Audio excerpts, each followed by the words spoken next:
The station of Veyrath Prime hung in silence above the ash-colored moon of Kowan 6, a relay post at the fraying edge of the Kowan Dominion. It was not a place of glory. It was a place of waiting.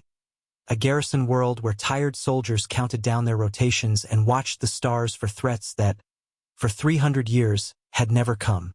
The Kryn were an old people, old enough to remember when their empire spanned 40 systems, when their fleets were feared, when their word alone could silence a rebellion before it began. But glory, like light, fades with distance. By the time humanity arrived at their border, the Dominion was a kingdom of memory more than muscle.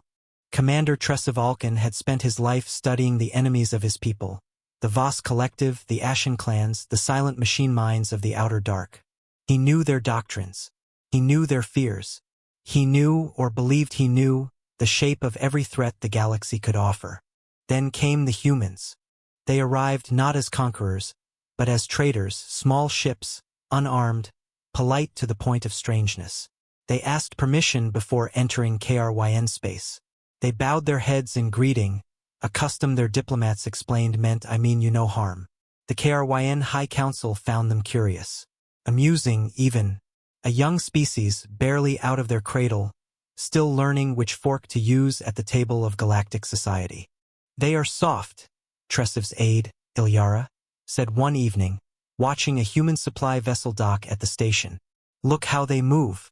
No escort, no shields raised. They trust us." "Or they are foolish," Tressev replied. "There is often little difference." He did not think of them again for many months. It began, as these things often do, with a mistake that was not meant to be a mistake at all. A Kryn patrol frigate, running dark near the threshold belt, misread a human research vessel's transponder as a Voss raider signature. An old code, corrupted by decades of disuse. Protocol was clear. Protocol did not ask questions. The frigate fired. The research vessel, the Meridian Dawn, was not a warship. It carried 11 scientists for crew, and no weapons beyond a single-point defense array meant for stray debris. It should have died in the first 30 seconds. It did not. What the Kryn sensors recorded that day would be studied for years afterward, argued over in war colleges, replayed in silence by officers who did not know what to make of it. The Meridian Dawn's pilot, a woman named Captain Elena Reyes, 41 years old, mother of 2, formerly of the merchant fleet, did not flee. She turned the ship toward the attacker. "She is suicidal," Tressev said, watching the feed from Veyrath Prime's command deck. "No," Ilyara murmured, leaning closer to the display. "Watch her burn pattern. She is buying time." The Meridian Dawn danced through the frigate's fire with a precision that should not have been possible from a civilian vessel. Tight rolls, sudden decelerations, movements that made no tactical sense until the moment they saved the ship from a killing blow. Reyes was not a soldier. She had never fired a weapon in anger in her life.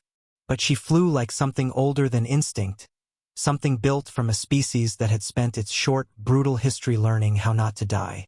Behind her, in the ship's cramped medical bay, a young engineer named Marcus Webb worked with trembling hands to reroute power from the failing shields, all while 3 of his crewmates lay wounded around him. He did not stop to grieve. He did not stop to fear. He worked because the alternative was worse than exhaustion, worse than terror. The alternative was letting everyone else die because he had given up. "Hold together," he whispered to the ship, to no one, to everyone. "Just hold together a little longer." The frigate's captain, a proud young Kryn named Osir Vantal, radioed a demand for surrender. The response that came back was not defiance. It was not a threat. It was Captain Reyes's voice, steady despite the chaos around her, saying only, "We are unarmed. We are scientists. Please check your target logs." "I don't think you meant to do this." Osir did check, and found, to his horror, that she was right. He ceased fire immediately. He offered aid. But the damage was done. One crewman aboard the Meridian Dawn would not survive the day, and Osir Vantal would carry the weight of that mistake for the rest of his life. What happened next was what truly unsettled the Kryn command. Captain Reyes did not demand retribution. She did not call for the frigate's crew to be punished, though she would have been within her rights to. Instead, she requested, quietly, without cameras, without ceremony, that Osir's family never learn the details of what had happened, because she understood, better than most, what a single mistake could do to a young officer's soul. Let him carry the truth, she said, not the shame the galaxy would put on him. Tresev Alkan read the transcript of that exchange 17 times. He had led soldiers into 3 wars. He had seen conquerors, tyrants, and heroes among his own people. But he had never seen an enemy, a wronged party, a woman who had every right to hatred choose mercy so completely, and so quietly, that she asked for nothing in return. "This is not weakness," he finally said to Ilyara, late one night on the observation deck. "I mistook it for weakness." "What is it, then?"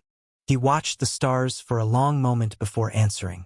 "It is a species that has already fought its worst war against itself, and won." Word of the incident spread through human space as these things do, and what followed was not vengeance, but something the Kryn had no framework to understand. Human vessels began arriving at the border, not warships, not fleets bristling with weapons, but rescue ships, medical convoys, engineers offering to help repair the very frigate that had fired on their people. It was not forgiveness performed for an audience. It was simply what they did, the way a person pulls a stranger from a burning building without stopping to ask who started the fire.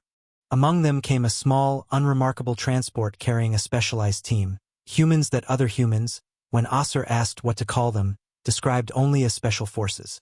Tresev expected warriors. He expected the cold professionalism of soldiers sent to make a statement. What arrived instead were 4 humans in unmarked gear who spent 6 days repairing the frigate's shattered life support systems, working alongside Kryn engineers as equals, cracking quiet jokes in broken Kryn dialect, teaching Osir's crew card games during their rest cycles.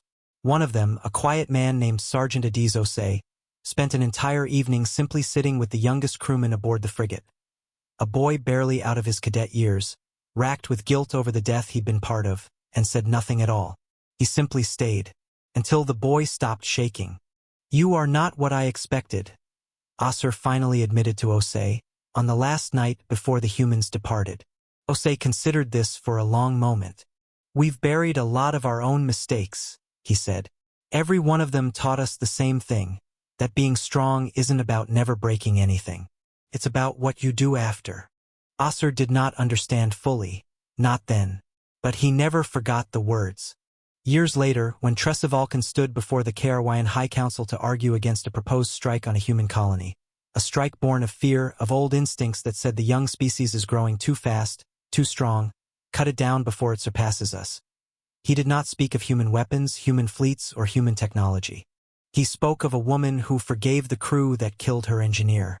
He spoke of soldiers who called themselves special forces and spent their deployment teaching children card games.